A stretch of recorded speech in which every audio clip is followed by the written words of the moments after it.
Kita bersyukur kepada Allah atas nikmat yang Allah titipkan kepada kita. Kita memohon kepada Allah agar nikmat ini bisa kita gunakan untuk modal kita beribadah kepada Allah Subhanahu wa taala. Dan mudah-mudahan Allah berikan taufik sehingga setiap nikmat bisa menjadi wasilah kita semakin bertakwa kepada Allah Subhanahu wa taala.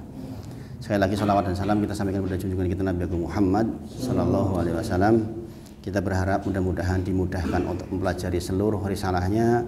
Kemudian kita hidup di atas sunnah Nabi Muhammad Sallallahu Alaihi Wasallam dan meninggal pun nanti di atas sunnah Nabi Muhammad Sallallahu Alaihi Wasallam.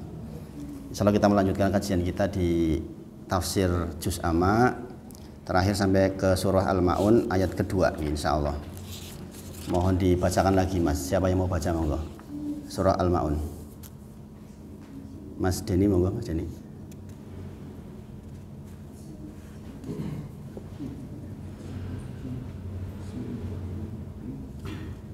Ara'aitalladzi yukadzibu bid-din fadzalikal-ladzi yad'ul yatim wa la yahuddu 'ala ta'amil miskin fawailul lil musallin alladzina hum 'an salatihim sahun alladzina hum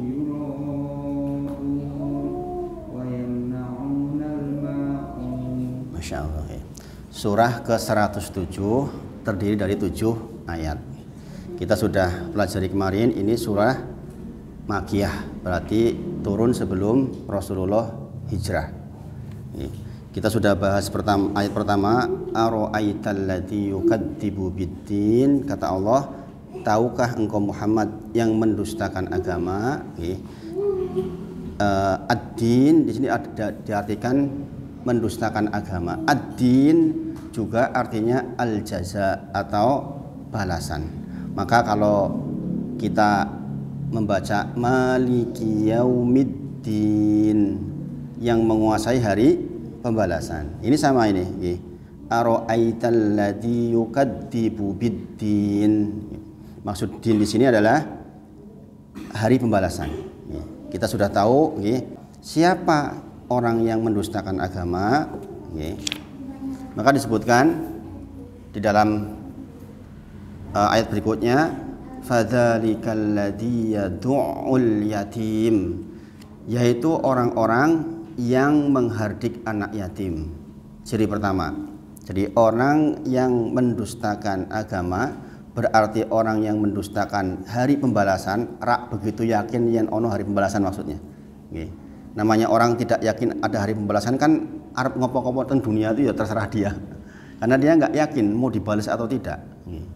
Maka kata Allah di dalam surah Al-Maun ini di ayat kedua adalah orang-orang yang tidak memperhatikan anak yatim. Jadi kalau kita tidak punya sensitif rasa terhadap anak-anak yatim, jangan-jangan kita termasuk di dalam ayat ini. Di antara ciri orang-orang yang mendustakan hari akhir adalah dia bermudah-mudahan dengan tidak memperhatikan anak yatim. Apalagi kalau anak yatim itu adalah saudara kita, keponakan kita, atau sepupu kita, dan lain-lain, masih kerabat, tentu saja lebih lagi harus diperhatikan. Maka Allah juga mengancam bahwa seseorang yang tidak memperhatikan anak yatim, kita sudah pelajari minggu yang lalu, maka akan diambil sifat rahmatnya dari dirinya, sehingga hatinya tidak lembut. Jadi orang-orang yang tidak memperhatikan anak yatim itu hatinya nggak akan lembut karena rahmatnya diambil oleh Allah Subhanahu wa taala. Subhanallah. Tentu saja kita tidak ingin yang sedemikian. Jadi kita sudah bahas kemarin bahwa Rasulullah menyebutkan, aku dan orang yang mengurus anak yatim seperti ini di sorga, saking dekatnya. Makanya kemarin saya sampaikan kalau ada di antara kita yang menjadi pengurus lingkungan, pastikan ada dana kas untuk anak yatim. Memperhatikan anak yatim yang kekurangan kesusahan itu memang bagian dari syariat ini, dan itu terkait dengan kelembutan hati. Jadi kalau kita ingin hatinya lembut, itu diantaranya memperhatikan anak yatim. Rasulullah menyebutkan eluslah kepalanya. Bahasa mengelus kepala itu memang secara fisik mengelus kepala, dan yang kedua memperhatikan keseluruhan kebutuhannya. Maka ditemukan banyak ayat di dalam Al-Quran terkait dengan anak yatim, termasuk bagaimana jikalau anak yatim ditinggal orang tuanya, hartanya banyak. Wala taqrabu malal yatim, jangan kau dekati harta anak yatim illa billati hiya ahsan, kecuali dengan mendekatinya dengan cara yang ahsan, yaitu kalau ada anak yatim kok hartanya banyak, orang tuanya meninggalkan harta yang banyak, maka pamannya, saudaranya boleh mendekati hartanya itu billati hiya ahsan, yaitu hanya dengan untuk menambah manfaat harta itu. Contoh misalnya punya tinggalin 1 miliar misalnya, bagaimana caranya yang 1 miliar itu diolah bisa menjadi 1,5 miliar, itu maksudnya. Billati hiya ahsan itu maksudnya para ulama menyebut. Jadi boleh digunakan untuk modal yang nanti hasilnya dikasihkan ke anak yatim itu ketika dewasa. Nah ini Islam itu mengajarkan sejauh itu, masya Allah. Jadi jangan sampai kita justru malah memanfaatkan dana anak yatim atau bahkan berebut harta anak yatim, subhanallah, itu hancur lebur yang begitu itu. Makanya di sini katakan fadzalikal ladzi yad'ul yatim. Orang-orang yang mendustakan ad-din, mendustakan al-jaza, mendustakan hari akhir adalah orang-orang yang menghardik anak yatim. Kemudian apa definisi yatim? Kemarin kita sudah bahas. Definisi yatim yaitu orang yang tinggal pencari nafkahnya. Dan umumnya di dunia ini kalau Bani Adam manusia nek bapak itu. Tapi kalau ternyata ibunya pencari nafkahnya, ya pencari nafkahnya meninggal, itulah yang dikatakan yatim. Makanya dikatakan Imam Al-Qurtubi menyebutkan dikatakan yatim pada manusia adalah kalau bapaknya meninggal. Sedangkan pada hewan, pada bahaim, itu hewan ternak, bahimatil an'am. Jadi pada hewan ternak dikatakan yatim tuh anaknya itu kalau ibunya meninggal. Kenapa? Hewan memang ibunya yang ngiring, yang lihat ayam tuh kan. Nek ditinggal mati ibu yo yatim tenan deh gitu. Saya kebetulan Abdul itu nginguni anak-anak pitik yang warna-warni itu loh. Betul anak yatim itu. Pitik yatim itu. Sekarang udah gede-gede itu. Masya Allah, yang pertama di gini udah mungkin udah 7 kilo mungkin itu. Pitik Jawa kan itu dirak itu pitik yatim itu sampai sekarang. Nah, Imam Al-Qurtubi menyebutkan pada kasus manusia yatim adalah ketika intinya pencari nafkahnya hilang. Nah, kemudian ciri yang kedua menika wala yahuddu ala ta'amil miskin, yaitu orang-orang yang tidak mendorong memberi makan orang miskin. Bukan hanya tidak memberi orang miskin makanan, tapi tidak mendorong memberi makan orang miskin pun termasuk yang kategori mendustakan agama, subhanallah Bapak Ibu, Bapak-bapak semuanya. Makanya adalah syariat agama ini kita memperhatikan orang yang kekurangan. Bahkan bagi orang-orang yang sudah belajar, sebagaimana saya sampaikan di hadis Arba'in, di pelajaran kita sebelumnya, bahwa ternyata jalan mudah masuk surga diantaranya 4 hal besar, semuanya terkait dengan orang yang kesulitan, ya enggak? Yang pertama, membebaskan kesulitan orang lain, maka Allah akan bebaskan kesulitan di dunia dan di akhirat. Siapa yang menghapuskan hutangnya orang lain, piutang, jenengan punya piutang, orangnya hutang ke panjenengan, jenengan hapuskan, itu pemudah jalan menuju surga, dibalas langsung di dunia dan di akhirat. Barang siapa yang menutup aib orang lain, maka langsung ditutup pula aibnya di dunia dan di akhirat. Masya Allah. Barang siapa yang selalu menolong hambanya Allah, Allah senantiasa menolong dia. 4 hal besar ini terkait dengan pertolongan orang lain. Orang-orang yang mau melakukan itu kan orang yang yakin akan dibangkitkan. Kalau nggak yakin dibangkitkan ngapain? Gini bang, nek mati dah dia wisbar, sebagaimana di kitab tauhid kita sudah pelajari, ada orang yang meninggal nggak punya amalan baik, kemudian dia ingin tidak bertemu Allah karena takut, dia hanya punya la ilaha illallah tok. Maka dia berpesan ke keluarganya, nanti saya mati tolong dibakar, abunya digerus-gerus jadi kecil-kecil, dibawa ke tengah lautan pas udara lagi cerah-cerahnya, dan pada saat udara kenceng kemudian tebarkanlah di tengah lautan. Karpe benra dibangkitkan maksudnya. Ternyata tiba-tiba di genggaman Allah Subhanahu wa taala. Ditanya oleh Allah, "Mengapa kau lakukan itu?" "Karena saya takut bertemu denganmu." Rasa takutnya kepada Allah itu yang membuat dia selamat. Kita sudah pelajari minggu sebelumnya. Masya Allah. Maka sekali lagi, wala yahuddu ala ta'amil miskin. Orang-orang yang tidak mendorong memberi makan ke orang-orang miskin. Lantas kalau orang-orang miskin tidak kita perhatikan, siapa yang memperhatikan Bapak-bapak semuanya? Ya tentu saja ada pemerintah dalam hal ini, tapi tidak semuanya pemerintah bisa menjangkau seluruh yang ada di ujung-ujung. Kadang-kadang kita di masyarakat lebih tahu siapa yang kekurangan. Maka hidup secara Islam itu sesungguhnya berkehidupan sosial, benar-benar punya peran sosial yang baik. Maka sering saya katakan, aqimis shalah wa ittaiz zakah. Dirikan sholat, rajin ke masjid, harus ittaiz zakah, harus berfungsi kepada kanan kiri. Kita punya peran apa di kanan kiri ini? Hal apa yang sudah kita buat untuk kanan kiri kita? Dan selalu seperti itu agama ini. Jadi nggak bisa orang hanya rajin sholat tok atau rajin tok ke lingkungan, nggak bisa, dua-duanya harus jalan. Rajin sholat tok nggak pernah perhatikan lingkungan juga masalah. Perhatikan lingkungan tok tidak pernah ke masjid juga masalah. Dua-dua ini harus selalu renteng-rentengan.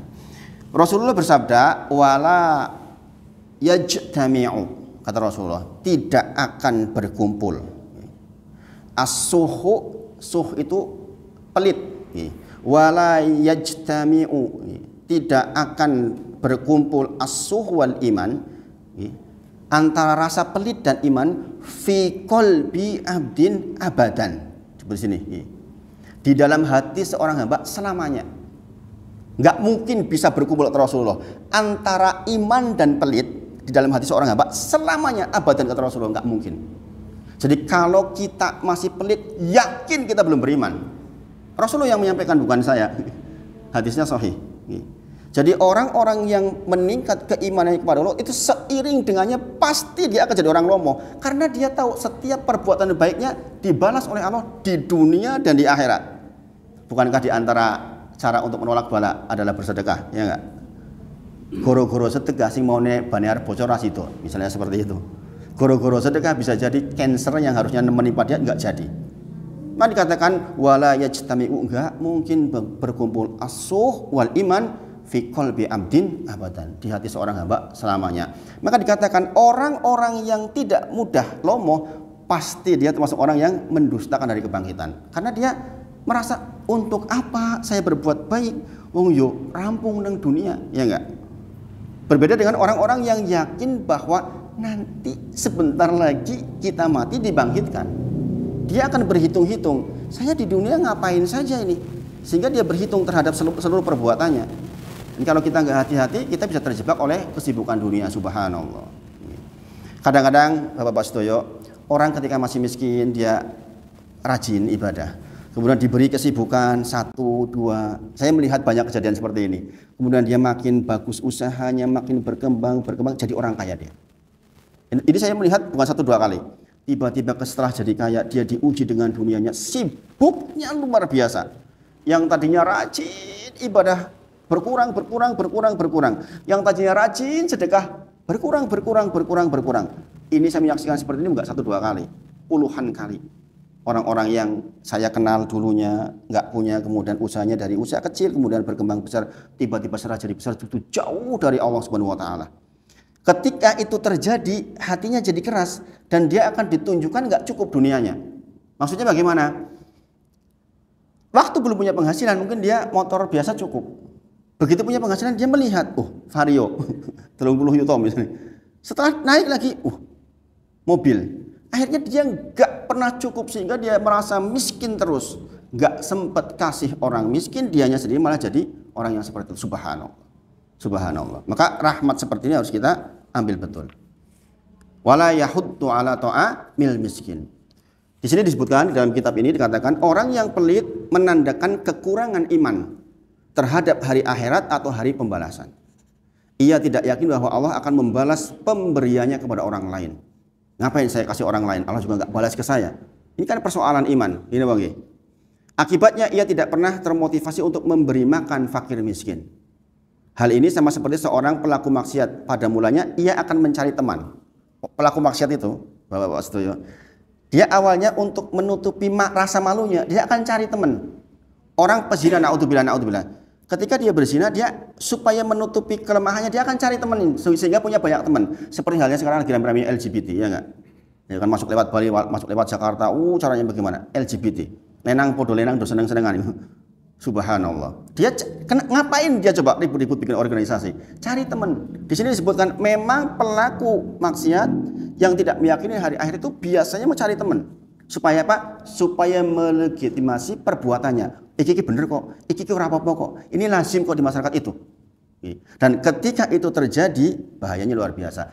Dan itu identik dengan persoalan orang-orang yang mendustakan hari akhir.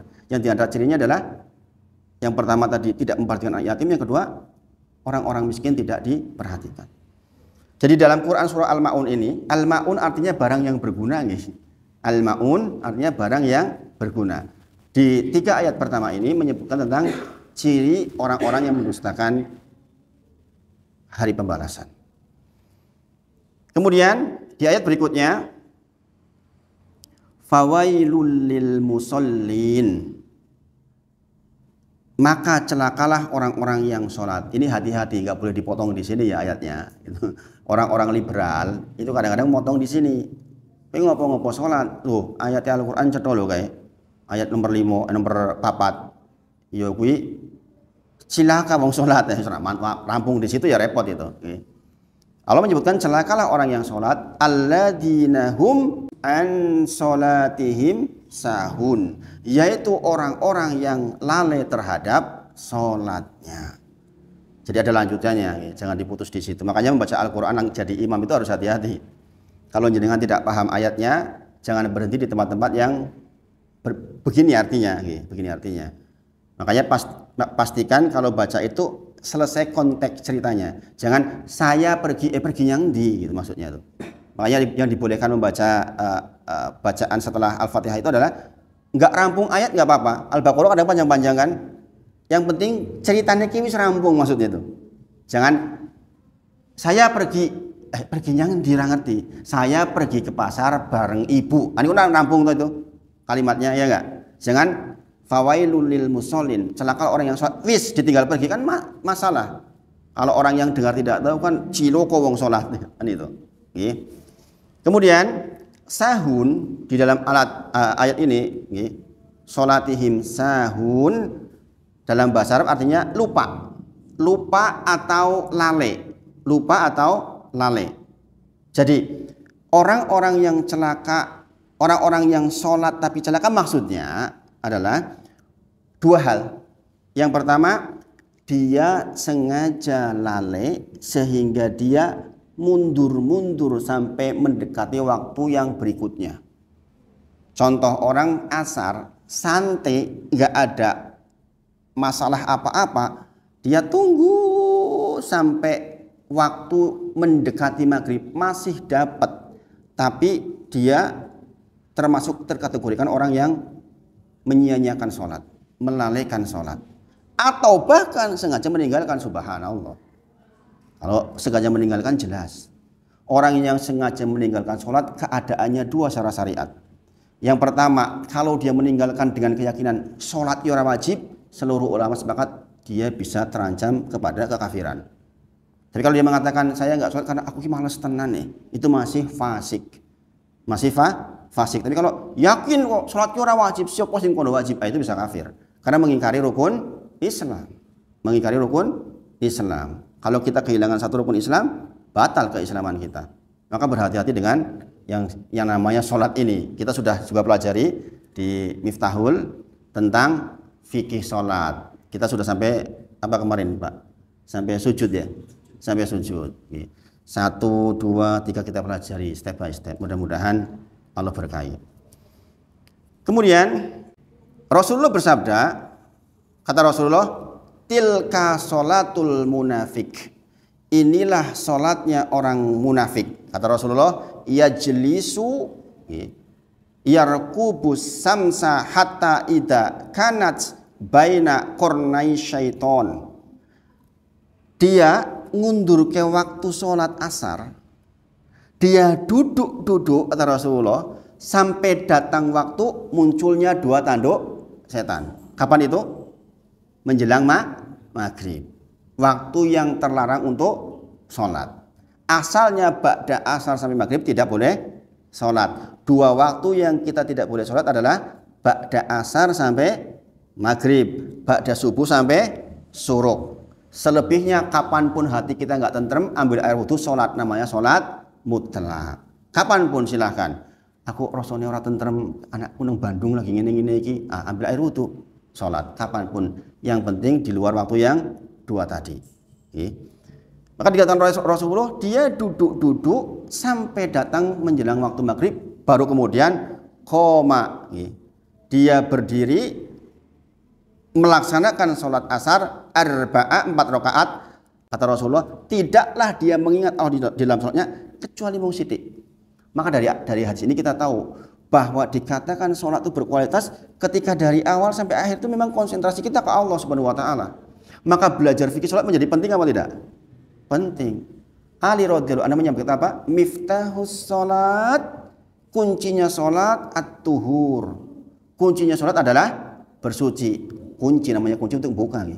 Tidak bisa orang sholat kecuali dengan bersuci. Kemudian disebutkan apa? Watahrimuha takbir. Yang mengharamkannya takbir, yaitu takbiratul ihram, Allahu Akbar. Maksud mengharamkan bagaimana kemarin? Apa-apa yang tadinya boleh, sebelum sholat kita boleh ngobrol, sebelum sholat boleh makan, sebelum sholat kita boleh lihat ke atas.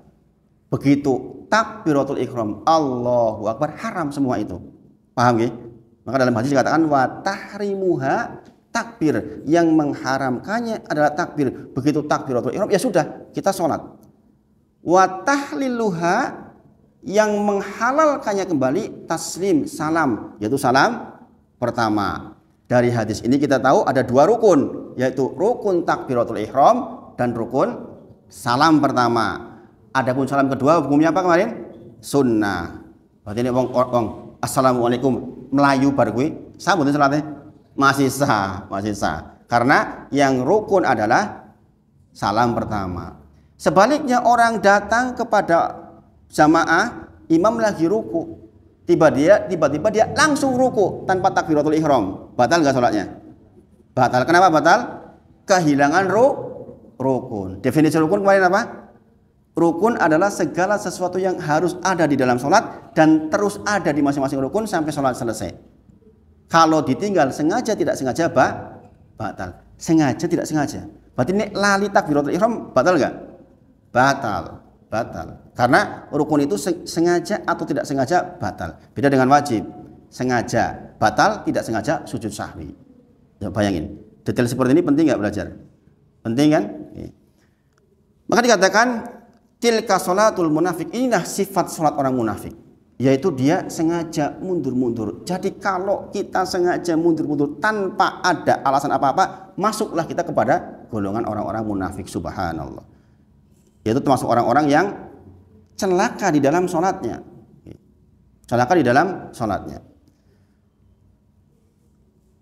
Maka Rasulullah menyebutkan mereka lah orang yang sholat tetapi sholat mereka tidak benar sehingga dicela oleh Allah Subhanahu wa taala. Mereka sholat tapi dicela oleh Allah Subhanahu wa taala. Naudzubillah min dzalik. Bahkan sebagian ulama menyebutkan mereka yang termasuk dicela dalam ayat ini adalah orang yang tidak khusyuk sholatnya. Nah, ini pembahasan di dalam fikih tersendiri. Secara asal Bapak Ibu, jikalau kita Bapak-bapak semuanya, kalau kita sudah belajar tentang fikih sholat, maka mencapai sholat khusyuk itu sebenarnya hal yang relatif mudah sebenarnya. Bagi yang sudah belajar fikih secara keseluruhan, mencapai sholat khusyuk kan sudah tahu trik dan tipsnya. Sekitar ada 5 yang kita pelajari. Di antaranya paham yang dibaca. Nah, orang yang dikatakan lalai adalah orang-orang yang nggak mau menuju sholat khusyuk itu. Orang ini ya ora apa-apa, tekan kapan tapi ya ora apa-apa rasino. Nah, ini termasuk terancam di sini, subhanallah. Maka betapa Rasulullah memotivasi belajar itu luar biasa. Thalabul ilmi fardhatun ala kulli muslimin wa muslimatin. Sungguh belajar itu menjadi kewajiban likulli muslimin. Likulli berarti masing-masing pribadi. Suami ya suami, istri ya istri, anak ya anak, masing-masing ini akan bertanggung jawab likulli muslim. Dan banyak sekali hadir motivasi dari Rasulullah terkait dengan hal ini. Maka terkait dengan sholat ini pun likulli muslim. Sehingga kita tahu persis, oh cirinya orang munafik itu diantaranya adalah sholatnya beginian. Nah, kita menghindari yang demikian, dan itu tidak akan bisa diperoleh kecuali dengan belajar. Tidak bisa tidak. Kemudian meskipun ayat ini berkaitan dengan orang-orang munafik, tetapi mereka yang melalaikan sholatnya juga termasuk dari orang-orang yang dicerca di dalam ayat ini. Jadi yang sengaja-sengaja melalaikan adalah orang-orang yang tercela sebagaimana disebut di dalam ayat ini. Kemudian ayat berikutnya, aladinahum yuraun. Orang-orang yang berbuat riya, naudzubillah subhanallahi min dzalik. Orang-orang yang berbuat riya di dalam salatnya. Nah, ini kita tahu persis. Syarat diterimanya amal 2, yaitu ikhlas karena Allah sesuai dengan contoh Quran surah Al-Kahfi ayat ke-110. Faman kana yarju liqa'a rabbih falyamal amalan sholihan wala yusyrik bi ibadati rabbih ahada. Barang siapa yang ingin bertemu Allah berarti masuk surganya Allah, syaratnya amal soleh dan syaratnya tidak berbuat syirik. Amal soleh syaratnya 2, yaitu ikhlas karena Allah dan mutabaah kepada Nabi Muhammad SAW, mengikuti contohnya Nabi Muhammad SAW. Di sini disebutkan riya, jelas ini masuk kategori yang tertolak oleh Allah Subhanahu Wa Taala karena tidak masuk dalam ikhlas. Quran surah Al-Bayyinah ayat 5. Wa ma umiru illa liya'budullaha mukhlishina lahuddin. Tidaklah diperintahkan kepada kalian wahai Bani Adam kecuali untuk beribadah kepada Allah mukhlishina lahuddin, yaitu ikhlas karena Allah. Definisi ikhlas apa, masih ingat enggak? Pelajaran kita beberapa bulan yang lalu. Ikhlas artinya niat jenengan ibadah timbul dari hati, kerentek saya mau sholat isya nih. Tujuannya 3, untuk mendekatkan diri kepada Allah, untuk cari ridhonya Allah dan pahalanya, itu ikhlas. Kalau di luar 3 ini sudah kategori masuk ke sini, diantaranya riya. Contoh, jenengan tidak enak sama tetangga, SPM-nya kurang jamaah, yura tunggu jamaah. Atau saya berjamaah atau sholat karena saya ingin dinilai oleh makhluknya Allah, itu riya, naudzubillah. Asyirkul khafi disebutnya sebagai syirik kecil yang bahkan Rasulullah sebutkan, ingin kuberitahukan kepada kalian wahai sahabat tentang sesuatu yang lebih aku khawatirkan dibandingkan Dajjal. Maka para sahabat menyatakan, tentu saja ya Rasulullah. Qalu bala ya Rasulullah, tentu saja ya Rasulullah. Apa itu? Riya, yaitu riya. Apa definisi riya ya Rasulullah? Seseorang berdiri untuk sholat, dia baguskan sholatnya karena dia tahu sedang dilihat oleh orang lain, itu riya, kata Rasulullah. Subhanallah. Saya jadi imam misalnya ini, karena tahu di belakang saya ada bupati, tak api-api, ya itu riya itu. Nah, ini makanya kita harus hati-hati betul. Semakin kita belajar akan semakin tahu bahwa mengendalikan riya itu sebenarnya mudah, seandainya kita paham ilmunya. Di antaranya tadi itu, niatnya harus betul, karena betul-betul mencari itu Allah, dekat sama Allah, kemudian mencari pahalanya. Udah, jangan di luar 3 itu. Kalau keluar dari yang 3 itu masuk dalam wilayah riya. Subhanallah.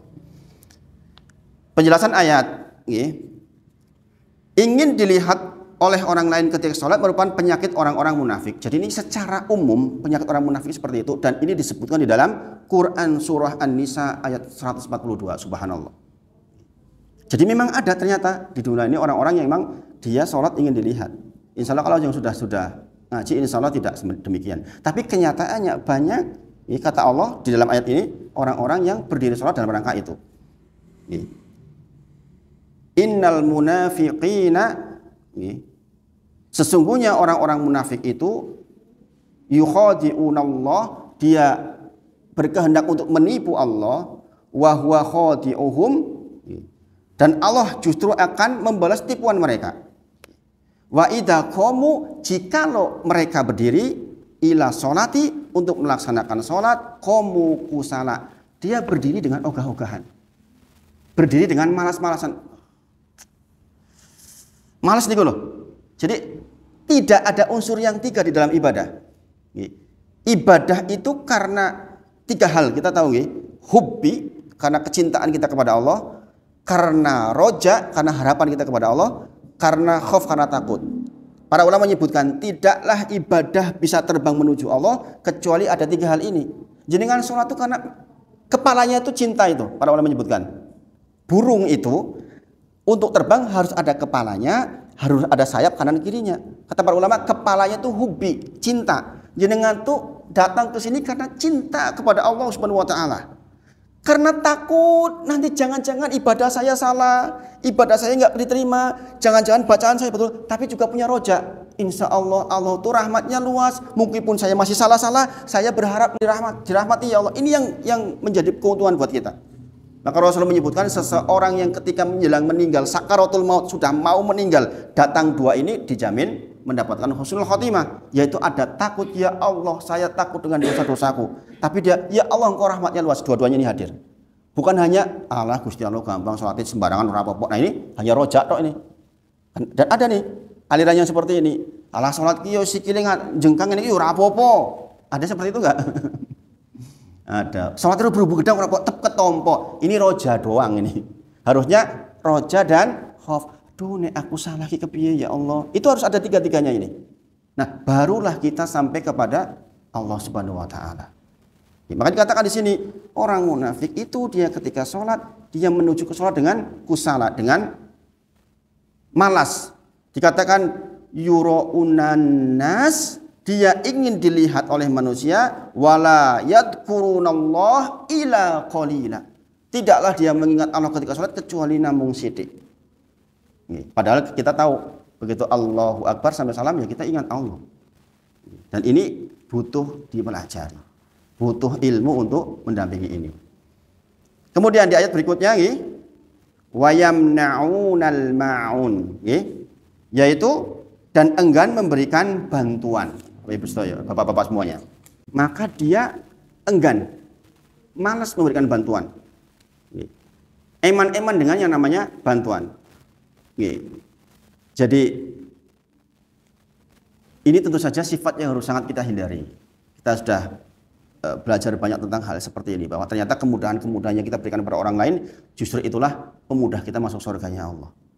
Maka mudah-mudahan kita termasuk yang demikian. Jadi di sini disebutkan inilah salah satu sifat orang yang pelit. Jika ada orang lain ingin meminjam barang miliknya, ia tidak ingin meminjamkannya walaupun si peminjam menjanjikan untuk segera mengembalikannya. Jika dengan memang punya kelonggaran ada yang pinjam ya kasih lah. Meskipun zaman sekarang ada orang minjem ditagih malah dipaten sing lagi. Di Bekasi itu disilihi wis diapi-api ditagih malah dipateni, la ilaha illallah. Nah, zaman sekarang itu nek nyilihi wis kei wae lah asli. Mampune piro dikasih aja lah udah. Zaman sekarang memang udah berubah situasinya. Kalau orangnya yang minjam punya ilmu kan yo izin toh. Tapi masalahnya yang minjam juga nggak punya ilmu, ditagih malah ngamuk. Dan ini banyak terjadi, banyak sekali terjadi. Nah ini pembahasan Quran Surah Al-Ma'un, surah ke-107, insya Allah sudah selesai. Di pertemuan berikutnya kita masuk ke surah berikutnya, insya Allah kita di surat surah Al-Quraisy, insya Allah. Sekarang kita masuk ke materi berikutnya, yaitu tentang keimanan kita kepada Allah Subhanahu wa taala.